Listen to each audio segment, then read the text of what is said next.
신율의 뉴스 정면 승부 3부 시작합니다. 언제나 3부 개편 이후에는 3부에서 정면 브리핑 보내드리고 있죠. 오늘 하루에 있었던 주요 뉴스 정리해드리겠습니다. 오늘도 여러분이 굉장히 좋아하시는 김영민 아나운서 나와 있습니다. 어서 오십시오. 네, 안녕하세요. 예. 오늘도 리드를 바라고 있는 거예요 지금? 네? 아, 저는 교수님의 리더십을 좋아해서. 아니 그 리더십도 네. 참 여러 가지 논란을 일으키는 리더십도 있고 네. 많은데 저는 원래 내가 리더를 그런 자리를 별로 안 좋아해가지고 저는 그 온화한 리더십을 따르도록 하겠습니다. 참나 큰일이네. 어제 지역번호 공이 전화 받아요 이 얘기했죠. 맞아요. 오늘은 무슨 얘기를 해야 되나? 제가 오늘 얘기할게요 그냥. 네. 오늘 공의전화 받으셨어요, 교수님? 아니 나는 공의전화가 거의 오질 않아요. 저는 어제는 왔는데 오늘은 안 오더라고요. 아니 근데 02로 왜 그러냐면 사실은 집 전화를 두고 있는 사람이 거의 없잖아요. 요즘은 지금. 많이 없죠. 네, 거의 없잖아요. 그러니까 이 집 전화가 있으면 02로 올 텐데 그렇지가 않으니까 대부분 02. 그러니까 이제 오히려 우리가 02 전화가 오면 더 반갑게 받을 수 있는 거 아니에요? 이게 무슨 일이지? 이거요. 예? 그래서 공의 얘기를 왜 자꾸 하느냐 저희가 예. 이 라디오 청취율 조사 전화 때문인데 그렇죠. 이 라디오 근데 청취율 이 02가 뭔지 알아요? 젊은 사람들? 서울 지역 번호 맞아요. 네. 경기도는 뭐예요? 모릅니다. 모르죠. 03이래요. 인천은 03이고. 그렇군요. 예. 그러니까 이게 우리 세대는 그래도 이걸 좀 알아. 예? 뭐 061 뭐 이런 거 좀 아는데 네네네. 젊은 사람은 야 이거 02 이게 뭐지? 이렇게 그냥 생각하는 스팸 아니야? 이렇게 생각할 수도 있고요. 네. 근데 지역번호 02로 걸려오는 전화를 왜 받아야 되냐? 지금 청취율 조사 기간이죠. 맞습니다. 라디오 청취율 조사 기간이 진행이 되고 있어서 02로 걸려오는 전화 꼭 받아주시고요. 어떤 라디오 듣고 계시냐라는 질문 받으시면 YTN 라디오 신율의 뉴스 정면 승부 잘 듣고 있다고 이야기를 해주시면 정말 큰 도움이 되겠습니다. 그렇죠. 네, 그리고 저희가 이 기간에 커피 쿠폰 이벤트 진행하고 있는데요. 원래는 저희가 퀴즈를 항상 내드렸잖아요. 이 퀴즈 정답을 50원의 유료 문자 샵 0945번으로 맞춰주시면 커피 쿠폰 드렸었는데 네. 오늘은 밖에 PD님이 퀴즈가 고갈이 돼서 없다 오늘은 이렇게 무책임하게 말씀을 하셔가지고 제가 아니 이거는 뭐 생각을 박재 해봤어요. PD만 무책임한 김영민 아나운서 되게 무책임한 거지. 제가 지금 책임을 지고자 책임을 지고자. 뭘 들고 왔어요. 뭘? 좀 어려워요. 어려워요? 오늘은 예. 짧은 문자 50원, 긴 문자 100원의 유료 문자 샵 0945번으로 신율 이행시 받겠습니다. 근데 이 율이 이게 좋은 얘기가 안 나올 텐데. 율이 어려워요. 율동 뭐 이런 거. 율동공원은 저 분당 쪽에 있는데. 예? 이렇게 우리 교수님과 저희 프로그램을 응원해 주시는 센스 있는 이행시. 율무차도 율무차 있죠. 예. 그런 거 보내주시면 알겠습니다. 저희가 이제 선정을 좀 해보면 겁나네. 어떨까. 이게 좋은 얘기가 안 나올 텐데. 좋은 얘기 해주실 거예요. 큰일이네. 알겠습니다. 자, 여러분들의 많은 참여 부탁드리겠고요. 오늘도 세 분께 커피 쿠폰 보내드리겠습니다. 자, 근데 우리가 또 이 얘기를 해야 되는데 전기요금 이게 사실 한전의 누적 적자가 엄청납니다. 그런데 주택 일반용은 올리지 않는데 산업용 전기요금만 오른다고 그러네요. 네, 그렇습니다. 오른 거예요? 내일부터 오릅니다. 내일부터 오릅니까? 네, 지금 한전 누적 적자 연결 기준 41조 원입니다. 상당한데요. 그렇지만 산업용 전기 요금만 올렸습니다. 산업통상자원부와 한국전력이 오늘 브리핑을 열고 이 내용을 발표했는데요. 내일부터 평균 9.7% 오릅니다.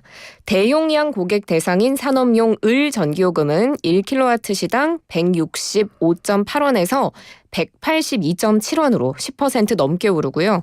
중소기업에서 주로 쓰는 산업용 갑 전기요금은 164.8원에서 173.3원으로 5.2% 인상이 됩니다. 이 산업용 을 전기요금이 삼성전자나 SK하이닉스, 반도체 철강 등 제품 생산 과정 때 많이 사용이 되는 그런 전기라서 대기업에 적용이 될 걸로 보이고요. 이 산업용 고객은 약 44만 호인데 전체 한전 고객의 한 1.7% 수준밖에 되지 않지만 전력 사용량이 과반을 넘습니다. 사실 뭐 전기요금 오른다고 그랬을 때 그 좋아하는 분이 누가 있겠어요. 아니 김영민 아나운서도 세금을 낼 텐데 세금 낼 때 나 이번에 세금 너무 많이 내서 기분이 너무 좋아 이렇게 얘기하는 분은 아무도 없거든요. 네. 네? 전기요금도 마찬가지인데 여기에서 사실 이게 지금 제가 좀 안타까운 게 이게 좀 일찍 이 요금을 조금씩 올렸더라면 지금 이렇게 좀 많이 올리지 않아도 됐었는데 좀 그렇지 못하다는 것이 좀 과거 정권들에 대해서 제가 좀 안타깝다는 생각은 분명히 드는데 이게 인기 떨어지는 일임에도 불구하고 이거 올릴 수밖에 없는 거 이 한전 이거 어떻게 할 수가 없어요. 그렇기 때문에 그런데 그나마 주택용이나 일반용 요금은 올리지 않는 거는 다행이죠. 네, 맞습니다. 서민 경제가 지금 어려운 상황이라서 이 부담을 고려해서 올리지 않은 건데요. 주택용 그리고 음식점 같이 상업시설에서 쓰는 일반용 전기요금 동결됩니다. 작년 5월에 인상된 이후로 계속 동결 중인데요. 그래서 대기업에 주로 해당하는 이 산업용 전기요금만 올리기로 한 데는 지금 내수 경기는 침체가 장기화되고 있고 수출을 중심으로 경제가 회복이 되고 있어서 수출이 좋았기 때문에 이렇게 부담의 여력이 있는 데서 전기세를 조금 부담을 해주는 게 국가 경제 차원에서 좋지 않겠느냐 하는 이야기를 오늘 최남호 산업통상자원부 차관이 했고요. 그리고 러시아 우크라이나 사태 때 에너지 가격이 오른 걸 한전이 떠맡았던 건데 그때 대기업과 국민 경제가 진 빚을 이 수출 대기업이 환원한다고 생각하면 어떨까 생각한다고 밝혔습니다. 예, 어쨌든 지금 뭐 경제, 지금 체감 경제는 굉장히 안 좋은 거는 누구든 다 인정을 해야 되는 거고 하지만은 중요한 것은 이게 지속 가능해야 되거든요. 모든 네. 게. 뭐 복지 정책만 지속 가능해야 되는 게 아니고 모든 것이 지속 가능해야 되는 그런 측면이 있기 때문에 뭐 어쩔 수 없다. 뭐 이해를 해달라라는 것보다는 어쩔 수 없다라고 받아들일 수밖에 없는 환경이라는 그런 식으로밖에 말씀 못 드리겠네요. 다음 소식은 이 좋은 소식인데 출생아 수가 증가하고 있다고요? 네, 그렇습니다. 8월 출생아가 2만 명을 넘었고요. 2달 연속으로 출생아 수가 증가했습니다. 통계청이 발표한 수치를 보면 8월에 2만 98명 태어나면서 1년 전보다 5% 넘게 증가했고요. 최근에 5개월 동안을 봤을 때도 6월 제외하면 모든 달에서 출생아 수가 증가했습니다. 이 코로나19 때 미뤘던 혼인 건수가 코로나19가 끝난 2022년 8월 국면부터 늘어난 영향이 큰데요. 보통 혼인이 증가되면 1년 반에서 2년 뒤쯤 이게 또 출생아 수 증가로 이어지기 때문에 지금 증가세를 보이고 있다. 이렇게 판단을 할 수가 있고요. 지금 출생아 수가 연간 0.7명대까지 추락을 했기 때문에 좀 희망적인 소식이 들리면서 다시 반등할 수 있지 않겠느냐 이런 기대도 나옵니다. 지금 사실은 이게 우리나라 저출생 문제가요. 이게 대학까지도 이게 전이가 되거든요. 그래가지고 누가 그러더라고요. 지금 만약 65세까지 정년을 연장을 한다. 그러면은 교수들은 원래 65세까지거든요. 네. 원래 교수들은 정년이 65세인데 야 이거 우리도 느는 거 아니냐. 어떤 사람이 이런 얘기를 하던데 그건 늘지 않을 거라고 저는 생각해요. 왜냐하면 학생 수가 자꾸 줄어드는데 거기 교수의 정년이 연장할 이유가 없죠. 예? 오히려 지금 정년 줄어들을까 봐 걱정을 해야 되는데 어쨌든 제가 볼 때 이렇게 합계 출산율이나 이런 것까지 오르게 된다면 뭐 여러 가지로 우리나라에서 모든 분야에서 다 반길 수 있지 않을까 이런 생각이 드는데 아까도 잠깐 얘기했지만 혼인 건수가 늘어가지고 이제 그랬을 수도 있죠. 네, 예. 맞습니다. 그리고 실제로 지금 혼인도 계속 늘고 있는데 혼인 20% 8월 달에 늘면서 5달째 증가세가 이어졌고요. 8월 혼인이 17,527건, 1년 전보다 20%나 증가를 했고요. 지난 7월에는 1년 전보다 33% 늘어나는 등 혼인 건수가 많이 좋아지고 있습니다.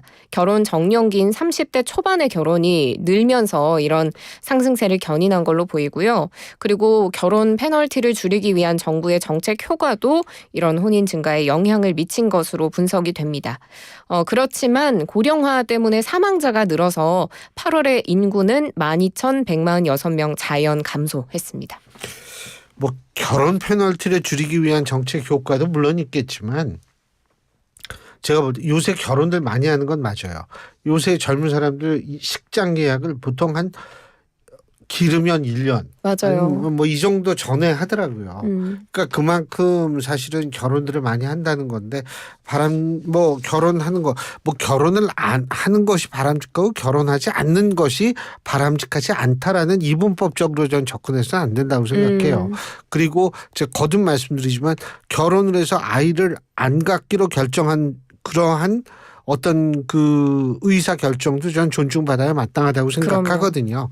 그런데 뭐 어쨌든 결혼을 하고 아이가 는다라는 거는 뭐 그거는 당연히 나쁜 소식이라고 얘기할 수 없죠. 그런 의미에서는 저는 좀 이 소식은 긍정적인 것 같고, 야 그리고 우리 때는요. 내가 젊을 때는 발렌타인데이는 그거는 좀 있었어요. 네, 누구한테? 그거야. 아니 내가 그러면 우리 와이프 참 이거 안 듣지? 딴 여자한테 줬다 그러겠어요? 그러면 그건 아니죠. 네. 근데 우리 때는 헬로윈 뭐 이런 거 안 챙겼거든요.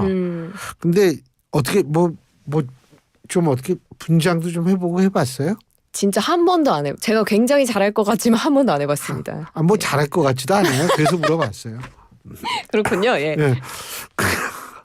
근데 헬로윈 이거 막 분장하고 이런 거 아니 우리는 무감각해가지고 그냥 이렇게 가다 보니까 꼬마 애들이 막 이렇게 분장하고 이런 거를 본 적이 있어요. 네.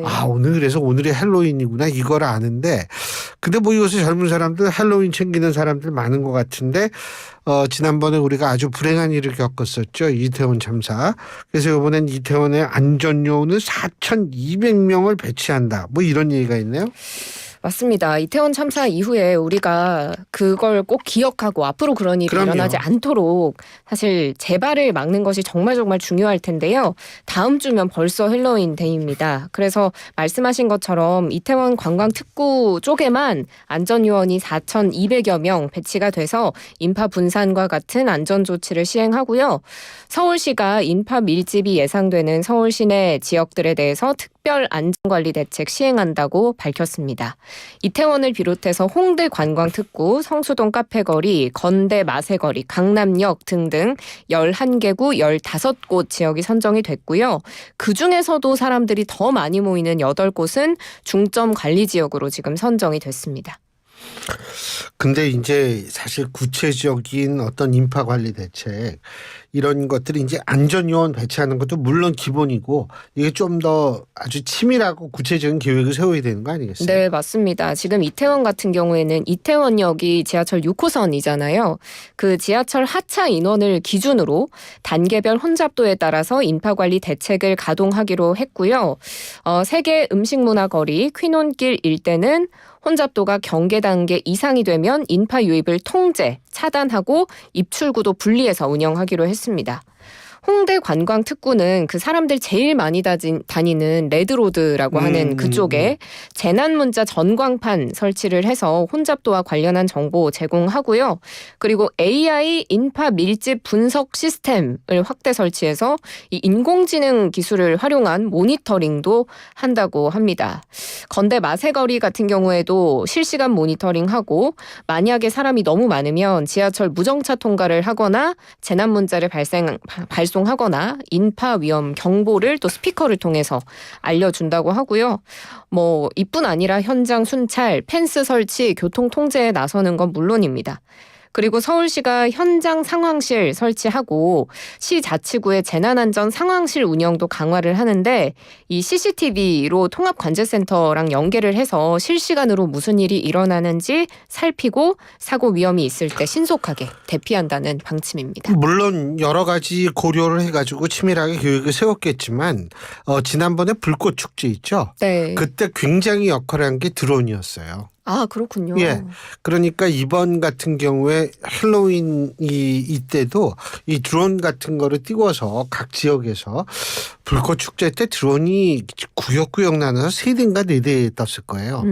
근데 이 지금 여기에서도 이 드론을 이용해 가지고 우리가 AI 뭐 밀집 분석 시스템도 중요하지만 실제로 드론을 통한 실질적인 어떤 그런 통제도 좀 있어야 되는 거 아닌가 이런 생각이 듭니다.